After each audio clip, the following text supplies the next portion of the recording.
What's up guys, it's DarkArmedDuelist and today doing a Dinomist deck profile. So I'm really excited to do some for you guys because this deck was actually suggested to me by one of my patrons, Zak. And this deck is an extremely interesting pendulum deck that I've included all sorts of spicy tech cards in this build for you guys. So without further ado, don't forget to like, comment, subscribe, hit that bell there so you can become part of the notification squad, and definitely check out the Patreon down in the description below for all those awesome rewards. And definitely give Zak some love down in the comments down below for suggesting such an awesome deck. So let's get straight on into this one, guys. So first off, we're playing 3 copies of Dinomist Rex. This card is an amazing 3-0 in the middle that has a great monster effect that if this card attacks, at the end of the damage step, you contribute one of their Dinomist monster to activate one of these effects. This card can make a second attack on a monster in a row, and if it does attack a defensive monster, it does piercing damage. Or shuffle a card from your opponent's hand at random or their side of the field in the deck, then this card gains 100 attack points. We then play 3 copies of Spinos. Spinos is one of my favorite cards in the entire build, as this card is used to contribute one of their Dinomist monsters to activate one of these effects, and this card can attack your opponent directly, or this card can make a second attack during each battle phase this turn. We then play 3 copies of Ceratops. Ceratops is amazing as a 3-of in the build, as if all monsters you control are Dinomist monsters and none of them are Dinomist Ceratops, you can special summon this card from your hand, giving you an amazing extender in this build. We then play 3 copies of Dynamite Power Load. This card is really cool as a 3-of in the build for its pendulum effect that actually lets you target a Draco Slayer or a Dinomist card in your other pendulum zone and special summon it, instantly bringing out a monster to your side of the field. We then play 2 copies of Terverion. This card is really cool to be able to summon out to your side of the field, as this card has a great effect that when this card destroys an opponent's monster by battle, you can add a Dinomist card from your deck to your hand. We then play a single copy of Placius. This card is really cool as a 1-of in the build, as all face-up monsters that your opponent controls lose 100 attack and events for each Dinomist card that you control, which is a great ability just to drop your opponent's attack points down so you can swing in for game. We then play 3 copies of Izuna. Izuna is great as a 3-of in the build, and just such a powerful engine to be able to play the K9 cards in this build, as we have so many different level 5 Dinomist monsters from Rex, Spinos, and Ceratops are all level 5. But this card has the ability that during the main phase, if your opponent has activated a monster effect in the hand or the graveyard this turn, quick effect, you can special summon this card from your hand, and if it's normal or special summon, you can actually send a K9 card from your deck to the graveyard, which we're always sending our copy of Lupus to the graveyard, so we can use Lupus's ability to bring it back to our side of the field and instantly go in for an XZ play, which is so cool. We then play 3 copies of Jokul. Jokul is crazy powerful in the deck, and I absolutely love that this card just extends for all of our level 5 monsters. With the ability that if your opponent has 2 or more cards in their hand, you can normal summon this card without tributing, but the big effect on this card is you reveal this card and one other level 5 monster in your hand and special summon both to your side of the field, but they cannot be used as XZ material for a light monster.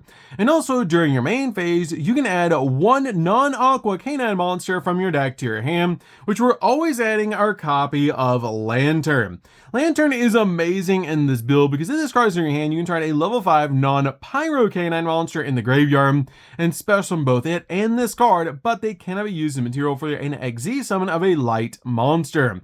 And during your main phase, you can add a K9 Spell Trap from your deck to your hand, which is a great ability to grab our copy of Force Release so we can basically go into our copy of Werewolf during the opponent's turn. We then play 3 copies of Ash Blossom. Ash Blossom is an amazing 3-of in the build to basically just stop the opponent from touching the deck. We then also play 3 copies of Molcharmy Fluros. Fluros is great to help us dig into the deck for the exact cards that we need. So that's it for the monsters, guys. Let's get into the spells.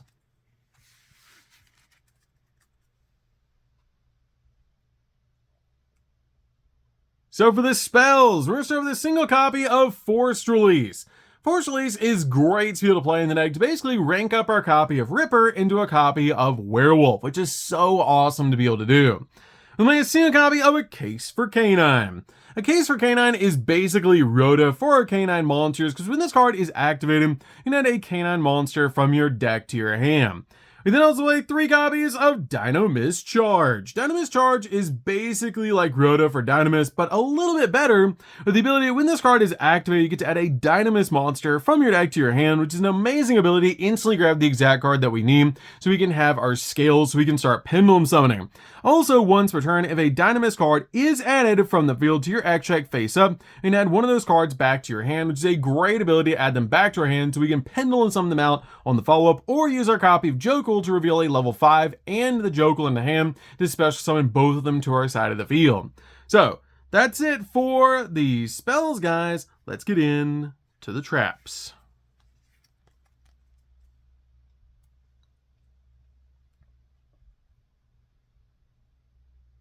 So for the traps, we're going to be playing 3 copies of Infinite Impermanence. Infinite Impermanence is definitely a 3-of in the build, basically just to stop our opponent's monster effects and also lock down entire columns of spells and traps. This card is an amazing hand trap in the build, and it's so awesome to be able to play. We then play 3 copies of Dinomist Howling. Howling is extremely powerful in this deck and has a really cool ability that when this card is activated, you can place 1 or 2 Dinomist Pendulum monsters from your deck in your Pendulum Zone, but you cannot Pendulum Summon monsters until the end of the next turn except for Dinomist monsters, even this card leaves the field, which is totally fine, as we can just special summon out our Canine monsters by their own abilities. Also, once per turn, if this card is already face up in the spell and trap card zone, you can treat a Dinomist monster and then target a card your opponent controls and return it back to the hand, which is a great ability just to use this card as a bounce. So that's it for the main deck, guys. Let's get in to the extra deck.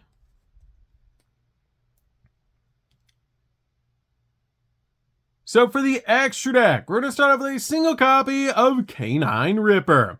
This card is crazy powerful as a 1-of because this card is actually a walking negate that lets you detach a material from this card to add a Canine card from your deck to your hand. Then if your opponents activate a monster effect this turn, you can actually set a Canine quick play spell from your deck at the graveyard. Also, when your opponent activates a monster effect in the hand of the graveyard, quick effect, you can detach a material on this card, negate that effect, which is a really powerful ability just to basically use this card as a walking negate.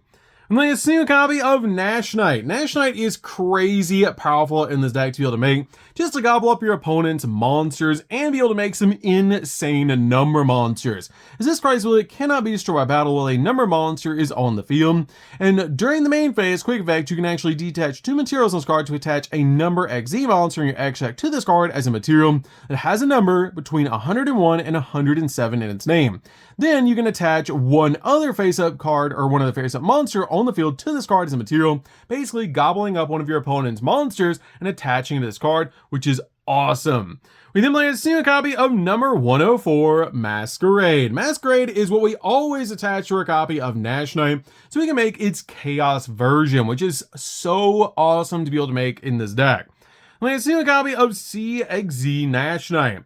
CXZ Nash Knight is great to be able to make on top of your copy of Nash Knight, so we can summon out our copy of number C104, Umbrella Horror Masquerade. And this card is a little bit expensive currently, so you can change it out if you want to for any of the other Barian Emperor numbers. I do recommend if you are going to change out a copy of number C104 and number 104, I would highly recommend changing them out for 101 and C101, which are very, very budget options instead of playing these cards. But C104 is insane to be able to play because this card is you when it's special summon, you can try a spell or trap on the field and destroy that target. And then this card has a copy of number 104 Masquerade as an XZ material. It gains the ability that once per turn during either player's turn, when a monster effect is activated on your opponent's side of the field, you can detach an XZ material from this card and negate the activation, send a card from your opponent's hand to the graveyard at random, and half your opponent's life points, which is such a broken ability to be able to use and so cool to be able to play in this deck.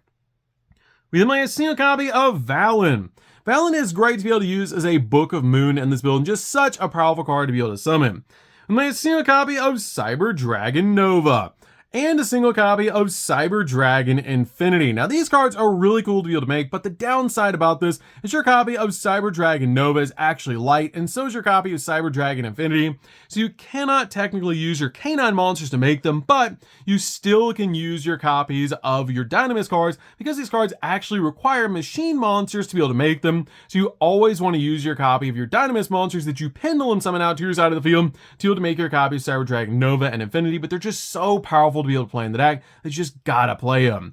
We have a single copy of Werewolf. Werewolf is awesome. You'll use your copy of Force Release on your copy of Ripper to actually rank up into this card. And this card is a crazy powerful ability that when this card is an Xe material and attack a number of times each battle phase up to the number of materials attached to him. And when your opponent activates a card or effect, quick effect, you can detach a material in this card, and then depending on whose turn it is, depends on the effect that you get.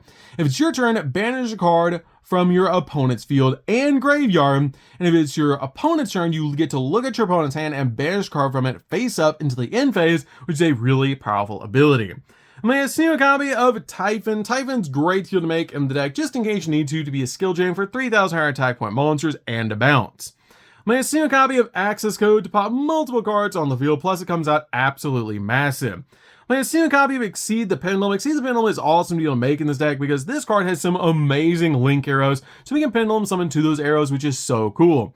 Plus, this card gains 100 attack for each pendulum monster card you control, and also if this card is link summoned, you can actually add a face-up pendulum monster from your extra deck to your hand, and during the main phase, quick effect, you can special summon a pendulum monster from the hand or the grave and defend system with a level between the pendulum scales of the two cards in your pendulum zones. We might a single copy of SP Little Knight. SP Little Knight is great in this deck. Basically just use this card as a double interruption. We a single copy of Beyond the Pendulum to help us pop cards on the field and add the exact pendulum card that we need from our deck to our hand. We made a single copy of IP Masquerena. IP is great in this deck as a one-of to basically just make our copy of SP during the opponent's turn. It's just so cool to be able to play in this deck to basically turn your copy of SP into a double interruption. So that's it for the deck, guys. I hope you enjoyed. This deck is crazy powerful to be able to play, especially with the canine cards. It's just super cool to actually have a new way to play Dinomist, to be able to summon out all sorts of awesome rank 5 XZs, because we have so many level 5 canine XZ monsters that we can actually make using our Dinomist level 5s, which is awesome. So that's it for this one, guys. Don't forget to like, comment, subscribe, hit the bell notification, become part of the notification squad, and we'll see you guys in the next video. See you later, guys.